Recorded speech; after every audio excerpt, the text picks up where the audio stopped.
Okay. I have it going. I have it going right now. Is this on Instagram? Are you on Instagram? Oh no. Wait, are you doing Facebook? This is Facebook then. Yeah, see, Yes, viewers it's live me. on Oh, AADM so page. you guys. Is the live on AADM page? Can you share that with me in my inbox? Because some people are looking for it, so let me just post it on my How?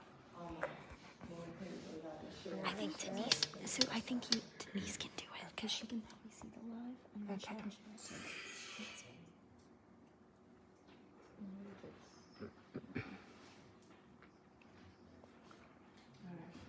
Greetings, everyone. Thank you for joining us here today. My name is Mocha Jasmine Johnson. I'm the president of Athens Anti-Discrimination Movement. Our organization's main goal is to advocate for racial and social justice and to help everyday citizens fight for their rights and to push back against all forms of discrimination, police brutality, and institutionalized racism. When a complaint is filed with our organization, we do three things. We do our research. We make an effort to contact the party that the complaint has been filed against, and we provide support to the alleged victim in various ways, such as offering to mediate, facilitating a difficult conversation, increase public awareness, such as hosting this press conference here today. Overall, we're here to seek justice for Stephanie Maddox. So I stand here today because in May of 2021, Athens Clarke County Internal Auditor Stephanie Maddox filed a discrimination complaint with our organization, AADM. The complaint was against Mayor Kelly Gertz and County Manager Blaine Williams in response to their actions towards Auditor Maddox regarding a lawful open records request. Also, in addition to Ms. Maddox filing a complaint, we were included in an email sent by Dr. Joseph Carter, a concerned citizen, asking the Mayor and Commission to respond to these allegations. He was told that the Mayor and Commission could not respond to personnel matters. Thus, in order to find out more about this matter, we reviewed several documents from an open records request. And after looking further into this situation, the AADM believes it is pertinent to bring this matter to the attention of the public for several reasons, which Ms. Maddox will share with you today. I want you all to understand, this is not about saving Ms. Maddox's job with the government. This is not about a personal attack on Mayor Gertz or the city manager. This is about accountability and keeping our community safe. The internal auditor is one of the county's 3 chartered officers. The other 2 are the county attorney and the county manager. She was hired in 2015 after a nationwide search was conducted and considering a wide variety of applications. The previous Mayor Denson stated, "I am pleased that Stephanie rose to the top as the strongest candidate. She is familiar with Athens Clarke County Unified Government operations and can bring the important work of this office immediately." The auditor job is very important for ensuring justice in all government operations. In 2019, the results of the jail audit revealed several areas in desperate need of improvement and identified key avenues for resolution. This is just one example of why the Auditor Maddox work is so important to our community, and the auditor ensures accountability and transparency. When these duties are obstructed, the entire community will suffer as a result. The auditor believes that she has been targeted and traumatized by her peers over the past 2 years, simply for doing her job, keeping the government accountable.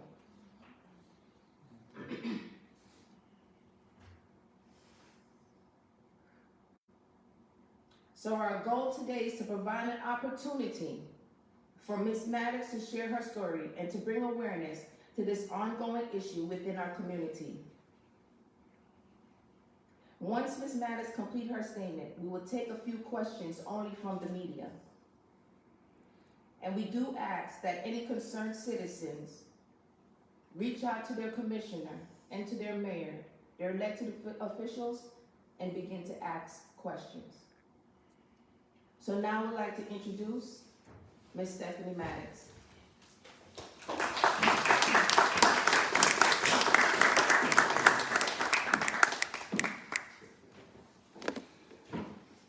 Good afternoon, everybody.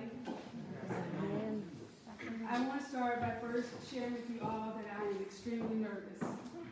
I'm not normally nervous, but I am today because this is such an important topic for me.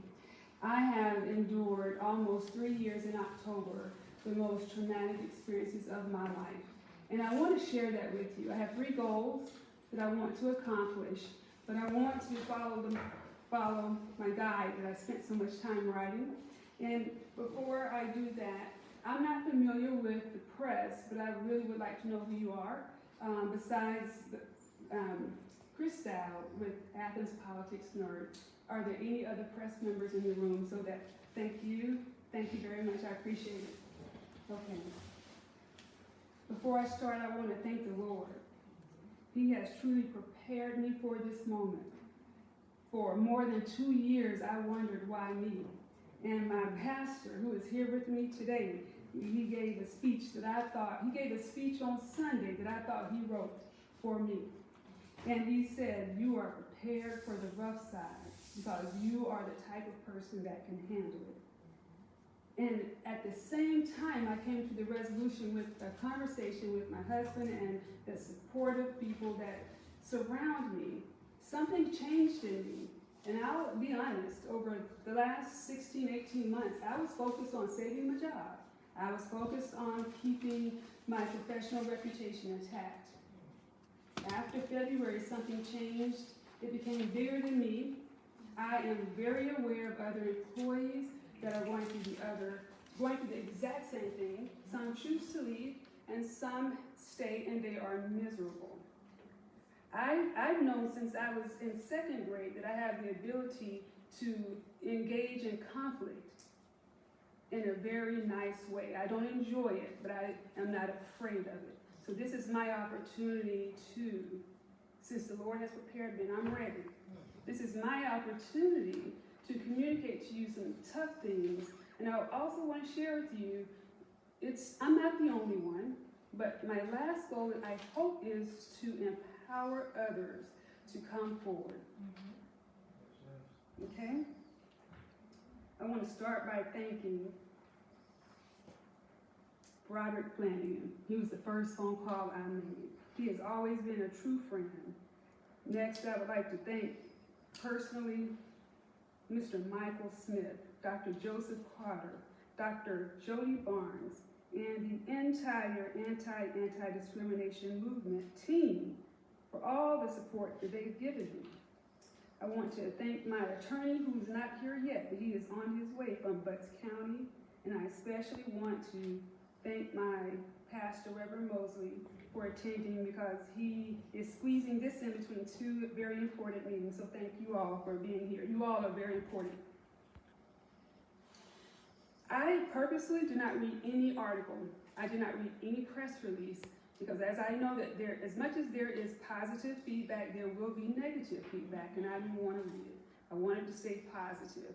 I came to this place and I want to stay here, and so I did not read anything until just recently, which was last night, and one of the first lines I read was that the vote for the reappointment for charter officers is next Tuesday.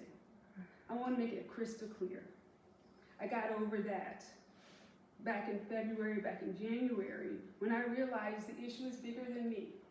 I'm not concerned about keeping my job. I don't want anyone to write or report or notate or comment or post that this is an effort by me to save my job. I've had a conversation with my family. My parents are here. I want to thank them for both being here. My husband is here. I want to thank him. But we've all had a conversation, and we are prepared to do whatever we need to do. I know I'm industrious, and if I need to move on, I will. But this is not an effort to save next Tuesday's vote, and I don't want anyone to be confused by that. Just by happenstance, Because we've rescheduled this several times, right? Just by happenstance, it happened to be this week. But I don't want anyone to tie it to me trying to save my job. If it happens, it happens. If it doesn't, I will not fall to pieces and I will be all right. All right?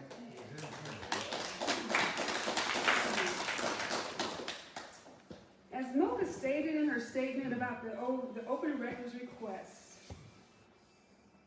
that was the precipitous to the issues that led me to where I'm at right now. In October 2018, I made a request for a pay and compensation study, an official request, which was always within my right. I had unencumbered access as the internal auditor, and I learned two separate things that I wanted to look into. The two things that I wanted to look into was, I followed the details of the consulting company, which was, the acronym is MAG, but it's Management Advisory Group. I attended every single meeting that they held in Athens, Georgia, from December 2017 until August 2018. I only missed one, and that was me, but I sent someone in my place with a recorder. And so I pride myself on keeping up with the facts, and they were always very consistent. They produced to us that there was a model, there was an equation, and this is how we're going to solve the issue of compression, and this is how we're going to solve the issue of pay equity. And so I was really enthralled. I get a lot of criticism in my office for other reasons. We're too slow. We don't have enough staff. But that's not what I'm talking about. I was impressed with the fact that they could turn around a report of 1,723 people and evaluate every single salary and produce a report in less than 1 year. I wanted to be like them. So that's why I was so invested in attending every single meeting. I got to know who the consulting partners were, and I kept every single document that they gave us. When we received the results on October 12th, that was a Friday, and it was a department head meeting, and at that particular meeting, there were department heads, there were judges, there were appointees, elected officials. It was a room of 75 plus individuals who represented staff, all of the staff of ACC, and when the results were passed out, more than 50% of the individuals in the room, the leadership in the room, were very upset. And I just have two staff members, you know, I don't have big problems, but I had two separate issues. I had one employee who was there 3 years and another employee who was there 26 years and 2 months. And so, according to that consultant's equation that they had communicated consistently for 8 months, the two-pronged equation was supposed to be based on two equations: time served and what is the comparable rate compared to 20 other counties. I do math very well, so I thought it was very clear. Well, when I got the results from my employees, what I saw was that the 25-year employee, 25-year and 10-month employee, she did not receive any increase. I was surprised. The employee that had been there for just 3 years had received over $3,500. That was a surprise. That did not make sense. So I requested the report, and it's not for any reason that anyone has ever heard. What was communicated, it was a selfish reason. I wanted the report for me. I wanted the report because I didn't get a raise. That's not what the report was for. I had two very diverse, individual, strong-willed employees, and I wanted to be able to have a common sense response when they asked why she and not me.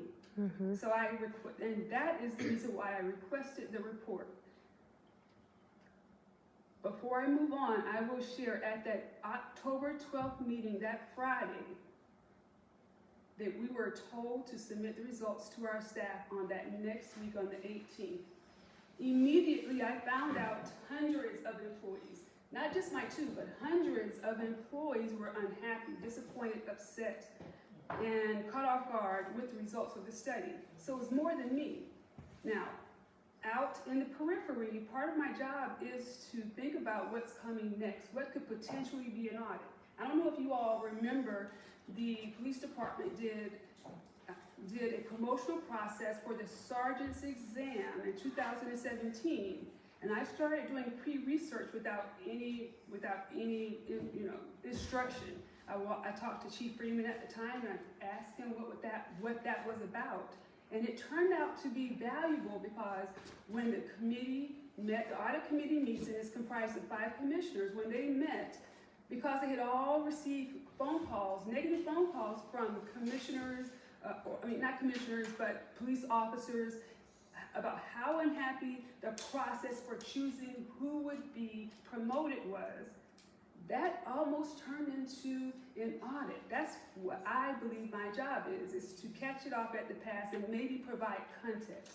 And because I had already met with Chief Freeman the month before, or 2 weeks before, he provided some information that was helpful, valuable, and I presented it at the very next audit committee meeting. And then all of a sudden, their concerns were allayed. Whatever I said made sense. The information Chief Freeman passed on to me made sense to them, and it wasn't worth another audit. There was a bigger issue that they wanted to audit, but that is what my job is. It's not just doing audits I'm assigned to, but it's also doing audit research on potential audits that I see over the horizon. That's part of my job, is to look ahead. And so I view this exact scenario, thank you. I reviewed this scenario. 200 plus employees are unhappy with the results. I heard on good authority that the county had received lawsuits. I didn't follow up with that. That wasn't really important to me, but 200 employees were important to me. And so I got on the job. My job was to start doing research. So not only was I looking into it for my staff, I was looking into it for the greater good of our organization. Well, I submitted the request on October 29th, and on October 31st, I received someone at my door. It was the county manager who had come to my office, just barreling in like a Tonka truck, and with him was the assistant manager, and I just thought it was a friendly conversation, but it turned out to be very adversarial, and I didn't know what to expect, but I knew what it was about. And he had a copy of the limited language of what my charter is.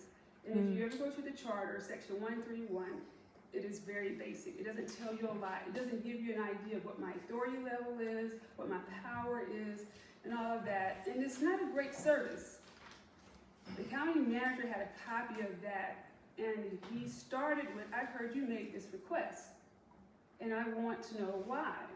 What was the purpose of you requesting that document? What if the press finds out?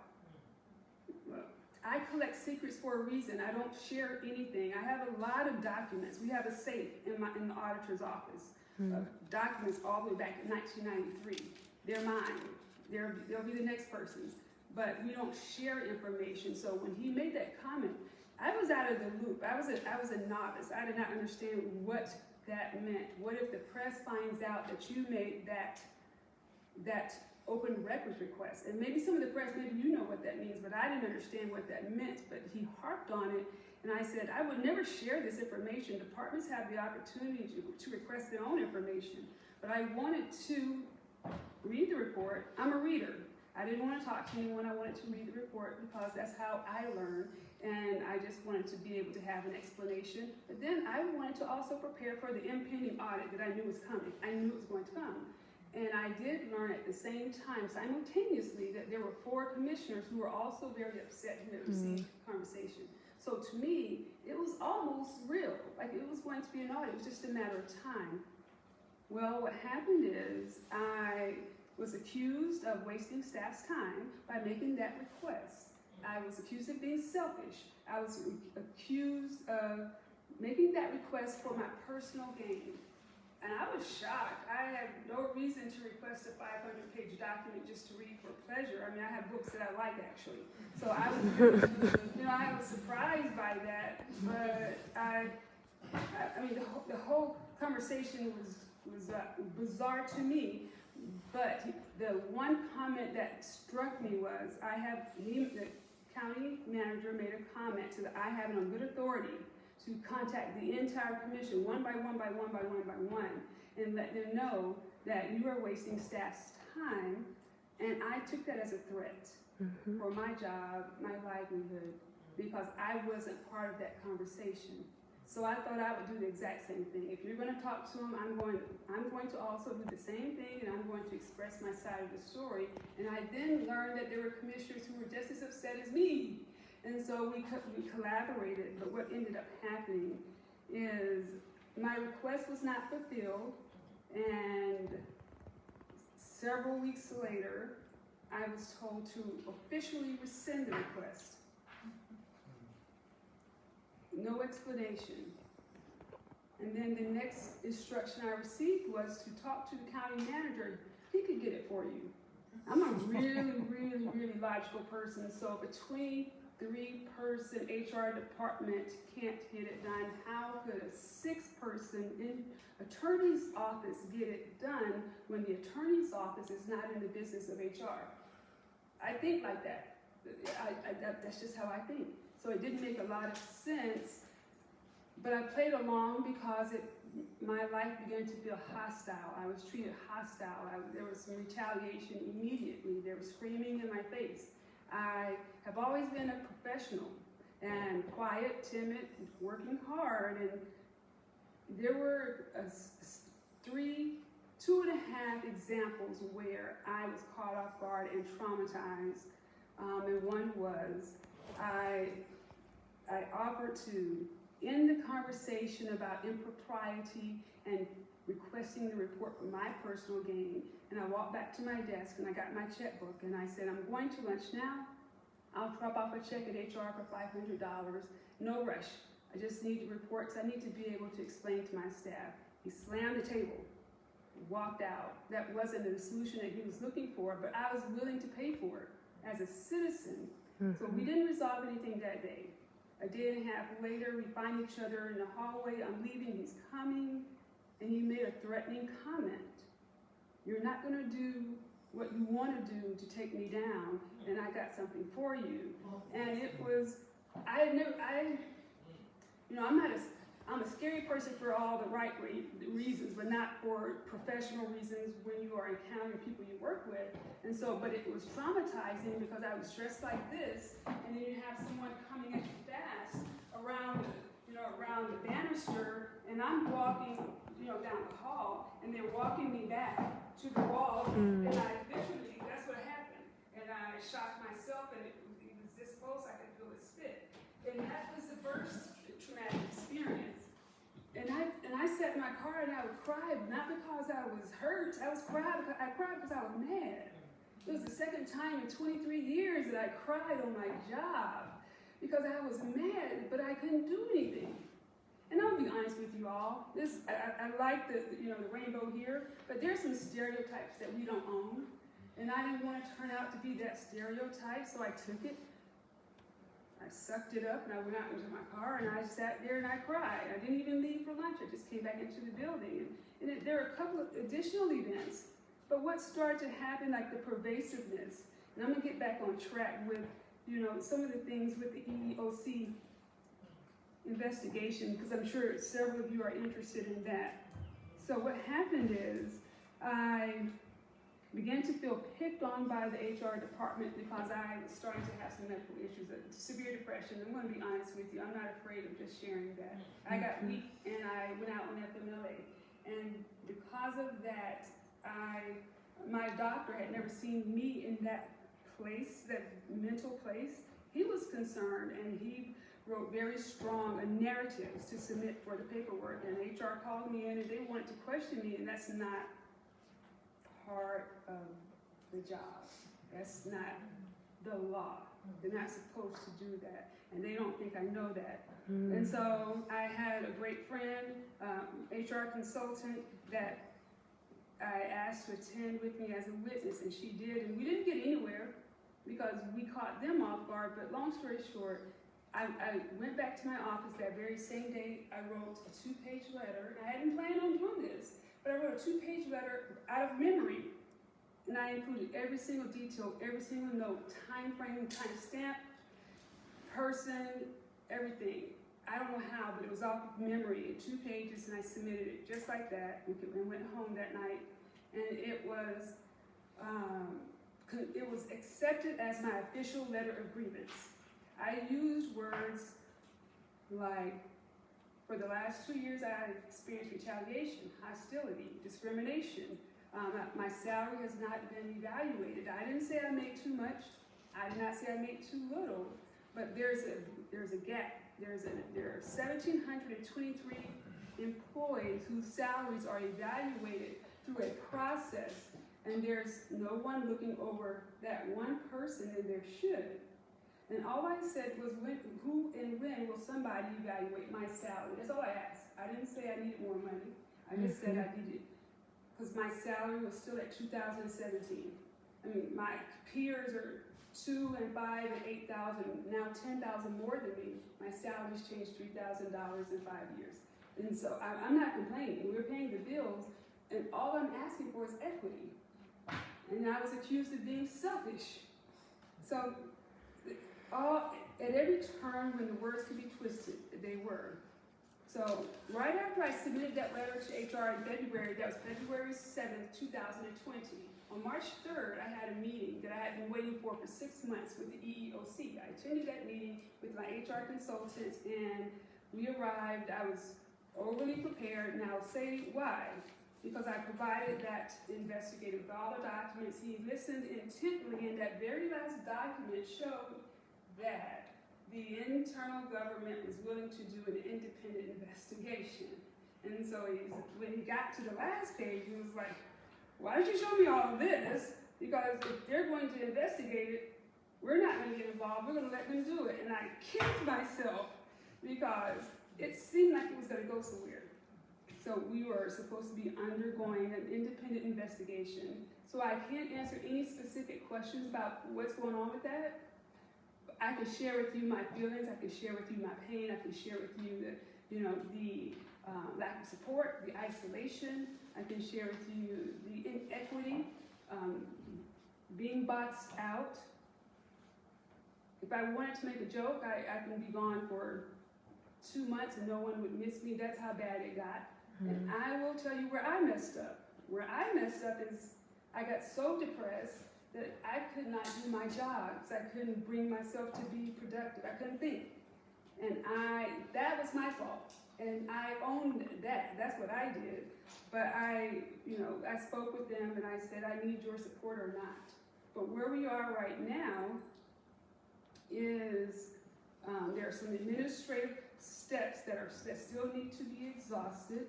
I have an attorney, and lawsuit is not off the table, but it's not always the best solution.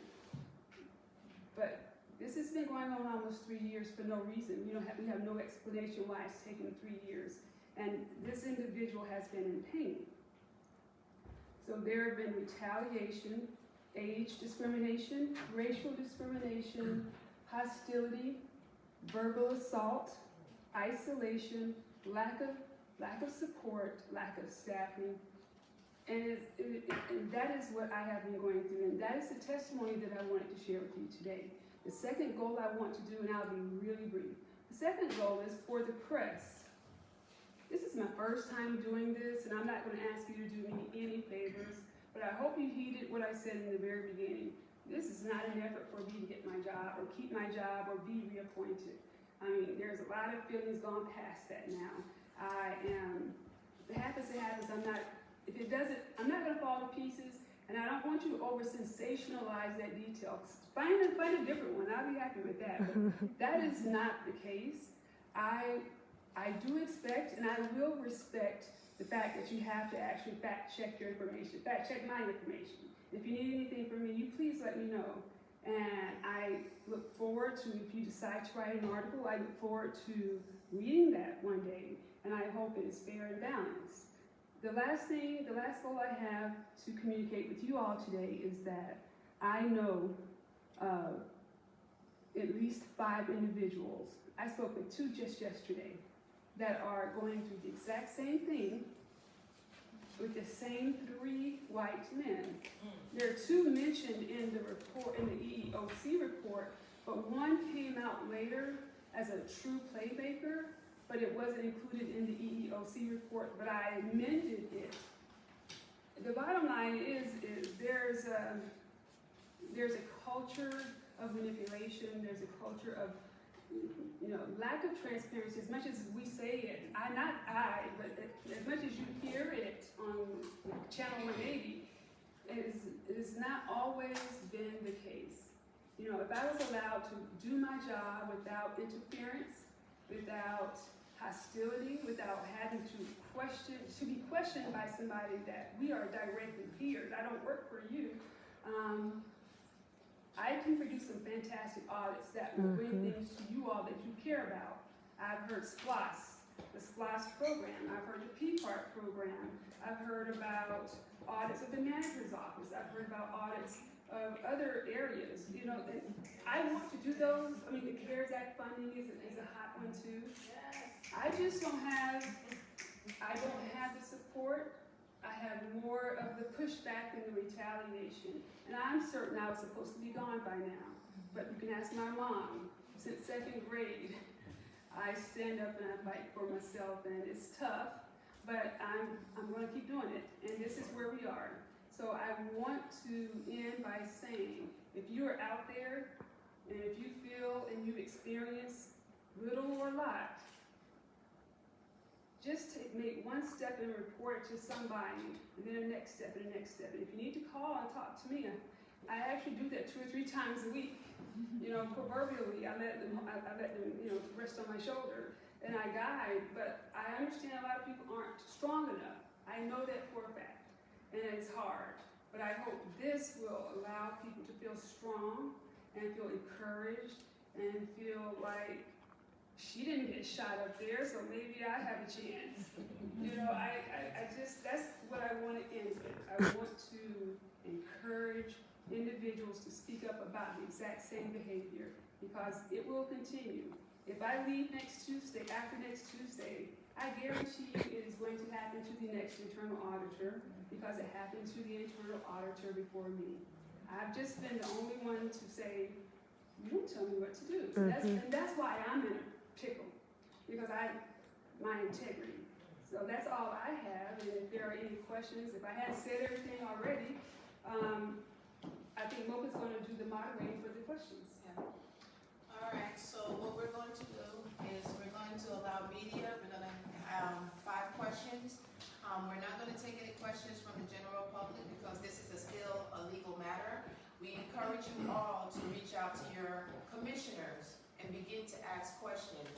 A lot of people in this community don't understand the type of work sometimes that our organization, the Athens Anti-Discrimination Movement, does. We get a lot of pushback, and a lot of time I'm uncomfortable. I voted for Mayor Curtis. You understand? Despite that fact, my job when I do Athens Anti-Discrimination Movement is to be okay with being uncomfortable, to push back against the government, to push back against injustices, and to support individuals that voices get lost. A lot of time, if you do not have an attorney and you do not have the proper support group, people get lost. And there's a lot of injustices that occur. So it takes a lot of heart to stand up. I know what it feels like. And I just want to thank you for sharing your story, and thank you for trusting us as well. As she stated, this cannot be about her job. If it was, she would have been silent. She would have waited till next week passes by. Yep. This is about the community, and it's not easy. So we know our organization might get backlash once again, because that's what happens. Mocha name is going to come up once again. But you know what? It's not about me. It is about the community, and it's about helping people such as Stephanie Maddox advocate for her rights. So we will go ahead and begin with the questions. If you'll raise your hand, if you want to ask a question, my husband, Noah Johnson, will come over or point you out to who goes first, second, and third. Does the media have any questions? Ooh, that was I gave a pretty comprehensive overview, didn't I? Would you mind clarifying the timeline and current status of the EEOC complaint?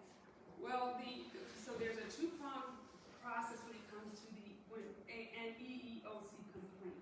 There's one that expires after 6 months, and there's another prong that if you can prove that your issue is ongoing, it's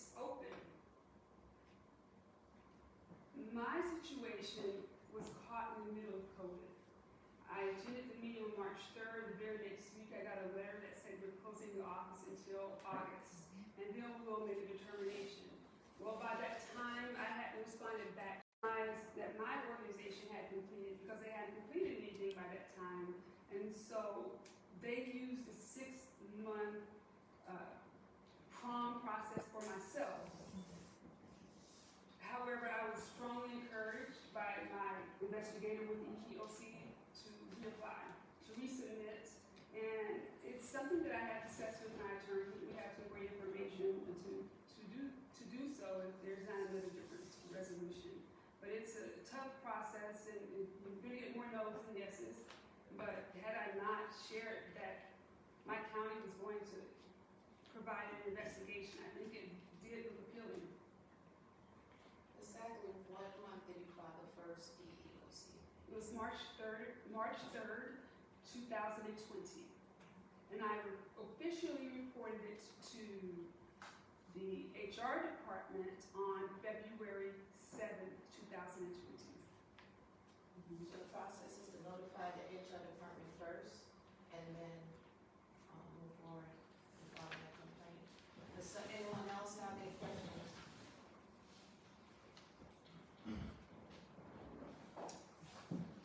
Chris?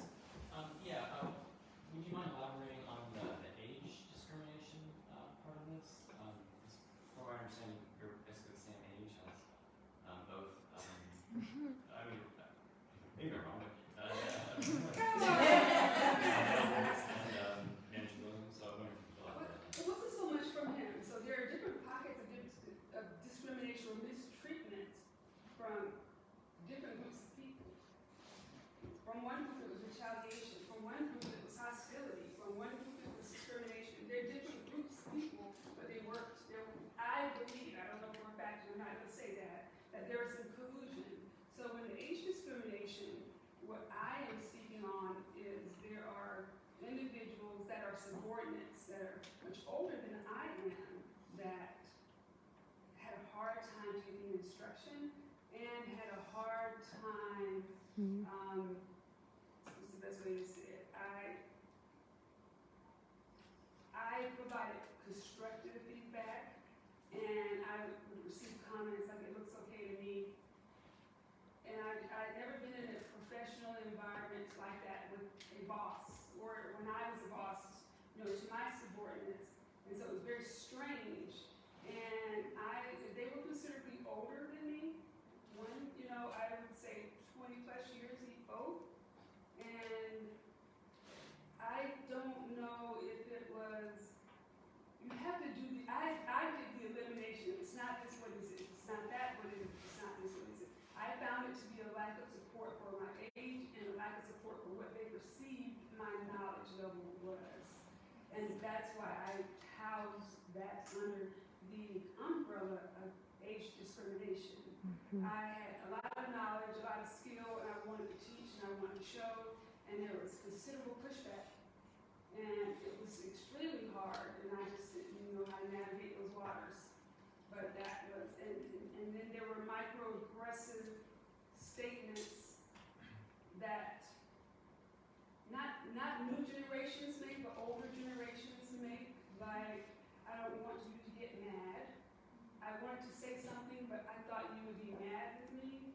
Those are very negative stereotypes. You're not saying the N-word. You're not even saying go back to Africa. But the definition of racism is evolving. We don't have to do that anymore. When you say that, you look at Sherry and say, I don't want you to get mad with me. There's no stereotype there, but when you say it to me, we're trained as a young black woman to not present ourselves as an angry black woman. And I was always put in that box. And they were waiting for me. I was supposed to explode, and I always kept my cool. And I thought that had to be age. Not wanting to hear, not wanting to learn, not wanting any feedback. One said, I like the way I do it, even though it slowed us down considerably. The one said that I've not learned a program since 2003, and I'm not really interested in learning anything new. That was tough. That was tough for me. I mean, it may not be a clean line, but that's what it was. Mm-hmm. And then we had an independent consultant come in to say something that I did not see and did not want to accept, that there was some racial discrimination too. Mm-hmm. I hadn't seen, but after that, it was pointed out, and I began to take notes. Mm. Answer your question, Chris? All right, so we'll take one more question. Anybody else? Mr. Johnson, you have anything? Okay. Alright, so Noah, you want to close out? Stephanie?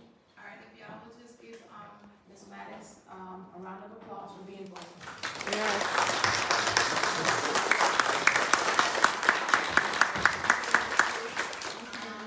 Just give her a moment to her husband, and Dr. is gonna escort her outside, so she can just have a moment. So if you guys just, chill for 1 second, and we shall go ahead and prepare to close out. If you have any questions, feel free to email, Athens Anti-Discrimination Movement @gmail. You can also reach out to Ms. Maddox. You can visit our website to see the next steps that are going to be taken.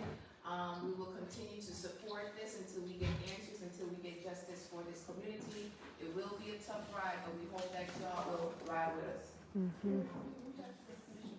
And reach out to the commissioners, too, if you have any concern. Now, I Mm-hmm. want to say the last thing before I walk off. As I walk off, I'm not perfect, and I'm definitely not the smartest person in the room. I'm a trivia genius now. I'm the queen of trivia, but I don't know many people that can outwork me. But so I say all that to say I'm not perfect, and so I'm not saying I haven't made any mistakes, but I try very hard to remedy them, and I don't try to linger on them. And so there's something to always improve with relationships and at work, and I'm always open to that. Thank y'all for letting me do this.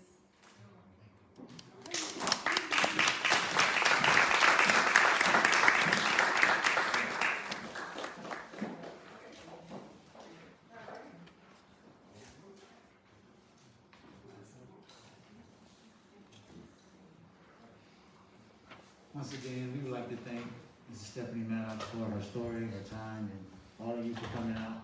AADM would like to thank everyone for coming out also. And just reiterate how important it is, to have an organization like ours that can work even for chartered officers, for local community members, for everybody.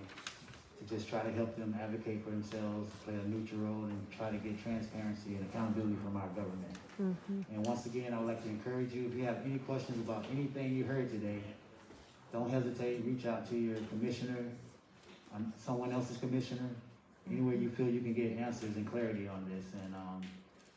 And stay tuned with AADM Facebook page and www.aadmovement.org for more information and updates on this situation. So once again, thank you all for coming out.